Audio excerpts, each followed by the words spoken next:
प्राधानिक रहस्य।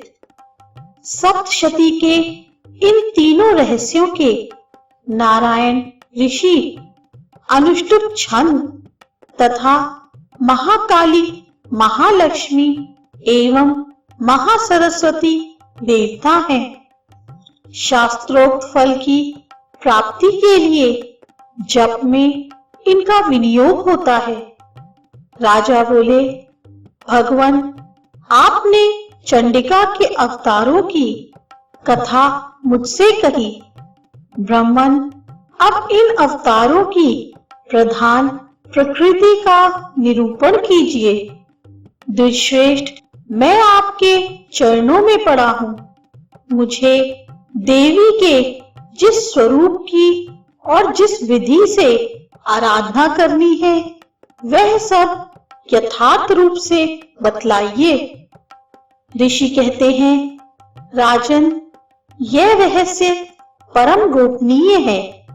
इसे किसी से कहने योग्य नहीं बतलाया गया है, किंतु तुम मेरे भक्त हो, इसलिए तुमसे ना कहने योग्य मेरे पास कुछ भी नहीं है। त्रिगुणमयी परमेश्वरी महालक्ष्मी ही सबका आदि कारण है। वे ही दृश्य और अदृश्य रूप से संपूर्ण विश्व को व्याप्त करके स्थित हैं। राजन, वे अपनी 4 भुजाओं में मातुलंग, गदा, खेट एवं पान पात्र तथा मस्तक पर नाग, लिंग तथा योनि इन वस्तुओं को धारण करती हैं। तपाए हुए सुवर्ण के समान उनकी कांति है। तपाए हुए सुवर्ण के ही उनके भूषण हैं। उन्होंने अपने तेज से इस शून्य जगत को परिपूर्ण किया है। परमेश्वरी महालक्ष्मी ने इस संपूर्ण जगत को शून्य देखकर केवल तमोगुण रूप उपाधि के द्वारा एक अन्य उत्कृष्ट रूप धारण किया।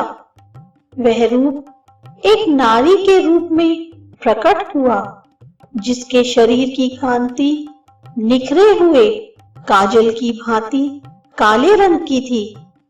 उसका श्रेष्ठ मुख तारों से सुशोभित था। नेत्र बड़े बड़े और कमर पतली थी। उसकी 4 भुजाएं ढाल, तलवार, प्याले और कटे हुए मस्तक से सुशोभित थी। वह वक्ष स्थल पर कबंध की तथा मस्तक पर मुंडों की माला धारण किए हुए थी।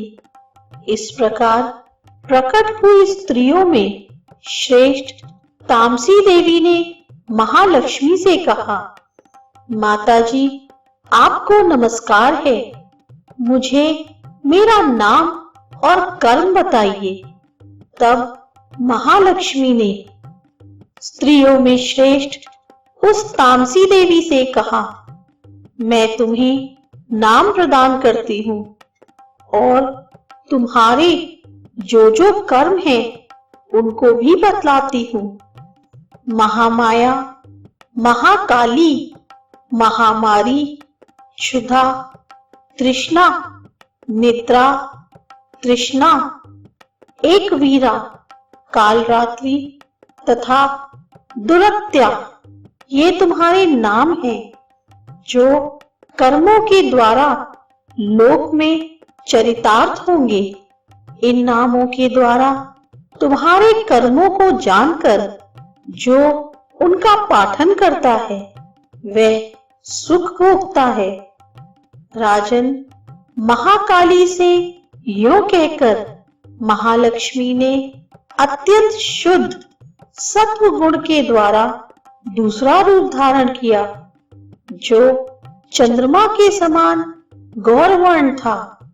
वह श्रेष्ठ नारी अपने हाथों में अक्षमाला, अंकुश, वीणा तथा पुस्तक धारण किए हुए थी। महालक्ष्मी ने उसे भी नाम प्रदान किए। महाविद्या, महावाणी, भारती, वाक, सरस्वती, आर्या, ब्राह्मी, कामधेनु, वेद गर्भा और धीश्वरी, ये तुम्हारे नाम होंगे। तदनंतर महालक्ष्मी ने महाकाली और महासरस्वती से कहा, देवियों, तुम दोनों अपने अपने गुणों के योग स्त्री पुरुष के जोड़े उत्पन्न करो। उन दोनों से यो कहकर महालक्ष्मी ने पहले स्वयं ही स्त्री पुरुष का एक जोड़ा उत्पन्न किया। वे दोनों हिरण्यगर्भ सुंदर तथा कमल के आसन पर विराजमान थे। उनमें से एक स्त्री थी तथा दूसरा पुरुष। तत्पश्चात माता महालक्ष्मी ने पुरुष को ब्राह्मण, विधेय, विरिज्य तथा धाता इस प्रकार संबोधित किया और स्त्री को श्री, पद्या, कमला, लक्ष्मी इत्यादि नामों से पुकारा। इसके बाद महाकाली और महासरस्वती ने भी एक एक जोड़ा उत्पन्न किया। इनके भी रूप और नाम मैं तुम्हें बतलाता हूँ। महाकाली ने कंठ में नील चिन्ह से युक्त, लाल भुजा, श्वेत शरीर और मस्तक पर चंद्रमा का मुकुट धारण करने वाले पुरुष को तथा गोरे रंग की स्त्री को जन्म दिया।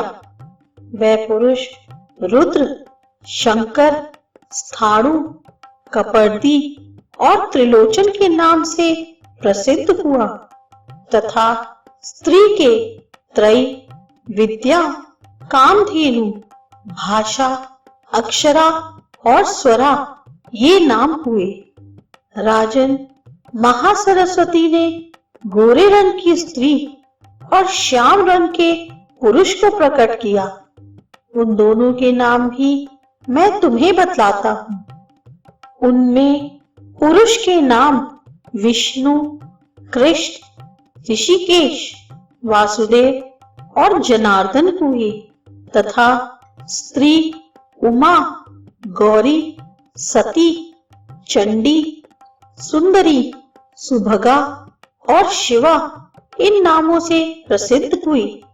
इस प्रकार तीनों युवतियां ही तत्काल पुरुष रूप को प्राप्त हुई। इस बात को ज्ञान नेत्र वाले लोग ही समझ सकते हैं। दूसरे अज्ञानी जन इस रहस्य को नहीं जान सकते।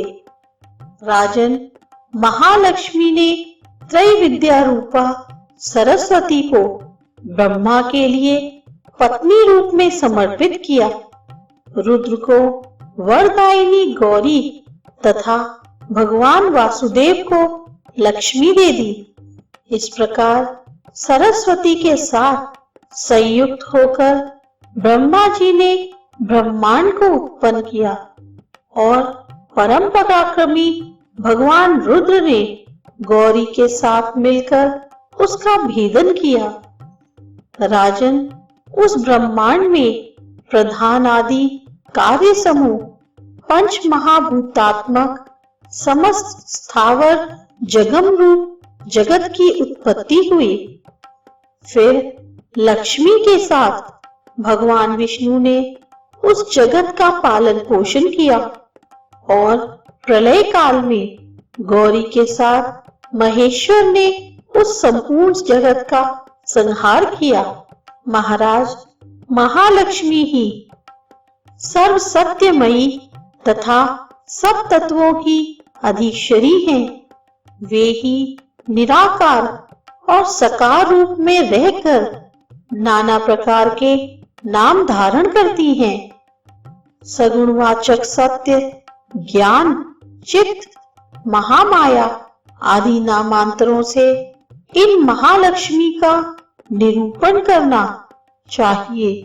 केवल एक नाम से अथवा अन्य प्रत्यक्ष आदि प्रमाण से उनका वर्णन नहीं हो सकता।